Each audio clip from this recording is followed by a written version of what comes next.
हुमायूं, अकबर, जहांगीर, शाहजहां,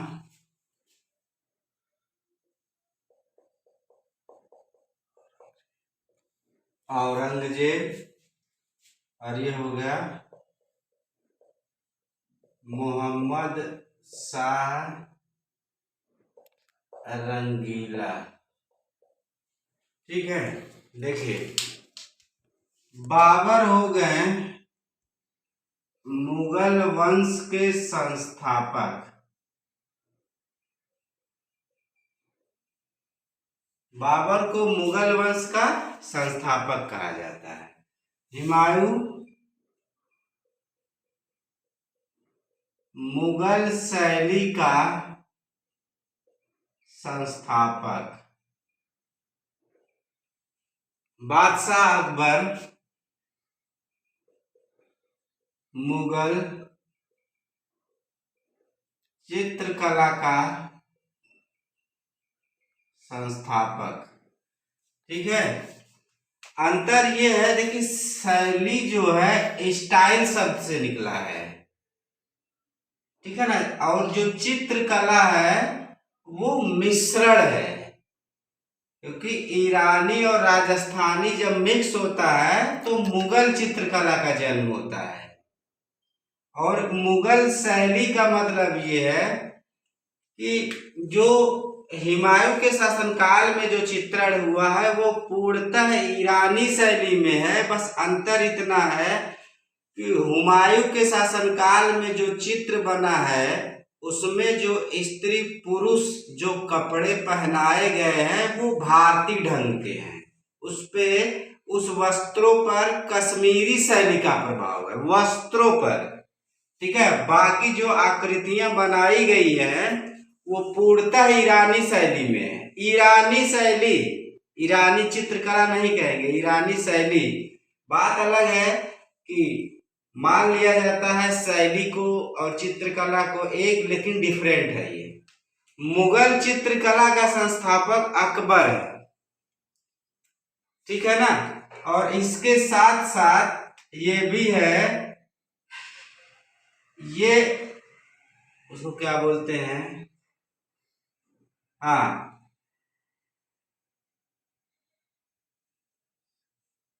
साहित्य कला का स्वर्णकाल।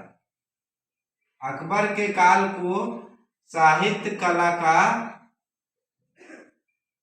स्वर्णकाल कहा जाता है, और जहांगीर के काल को चित्रकला का स्वर्णकाल,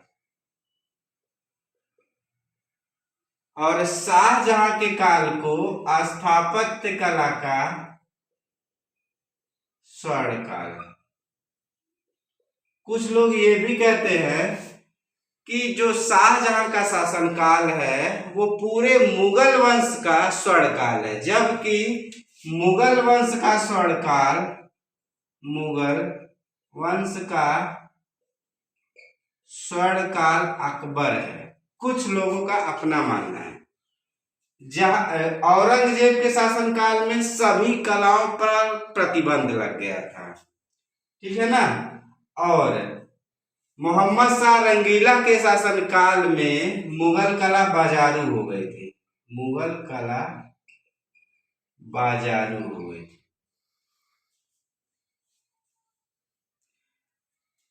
अब देखिए, जहांगीर के शासनकाल को चित्रकला का स्वर्णकाल, लेकिन स्थापत्य कला का विश्राम काल, विश्राम काल, ठीक है। शाहजहां के काल को स्थापत्य कला का स्वर्णकाल, लेकिन चित्रकला का विश्राम काल।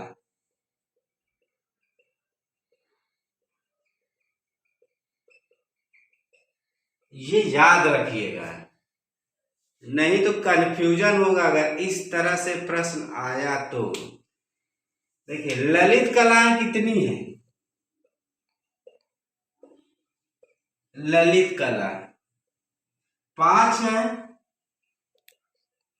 संगीत, साहित्य, चित्र, मूर्ति, स्थापत्य, ये 5 कलाएं और स्थापत्य कला। ठीक है, देखिए संगीत कला में सबसे ज्यादा साहित्य लिखे गए शाहजहां के काल में, लेकिन क्या अकबर काल में नहीं लिखे गए थे? लिखे गए थे। यानी कि अकबर के काल में संगीत, साहित्य, चित्र और स्थापत्य चारों हुआ है। ठीक है, लेकिन जहांगीर के शासन काल में चित्र अधिक बने हैं। स्थापत्य कला में सिर्फ 3 इमारतों का निर्माण करवाया था।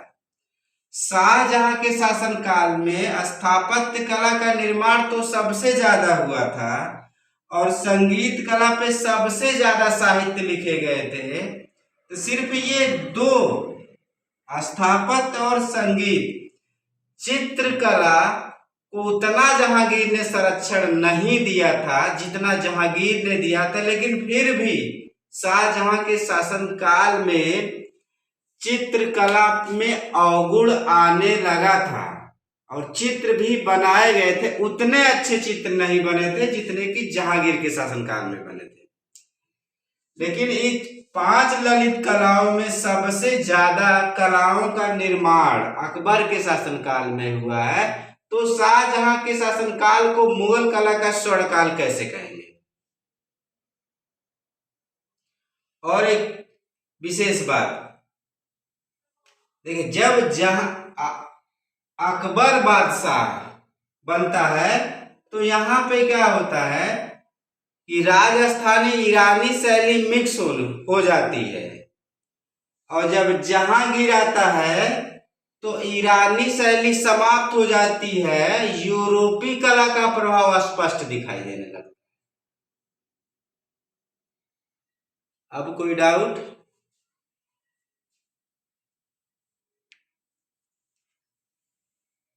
अब क्लियर है? बोलिएगा मत। हाँ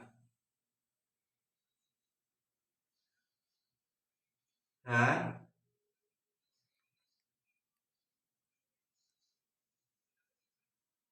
हाँ, क्या हुआ? सही तो है।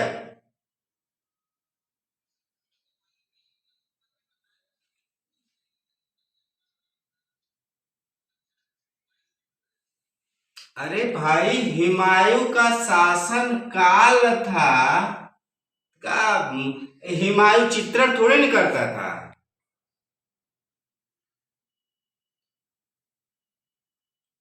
नहीं समझ में आया?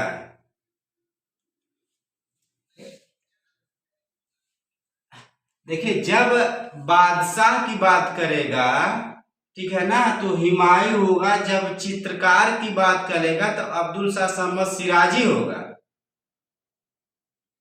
भाई, अब्दुल शाह समद इसी के अंडर में तो कार्य करता था।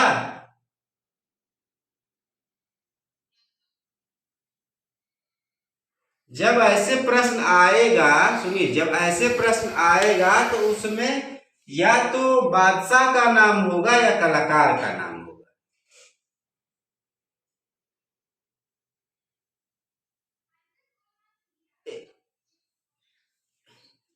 अब क्लियर है ना?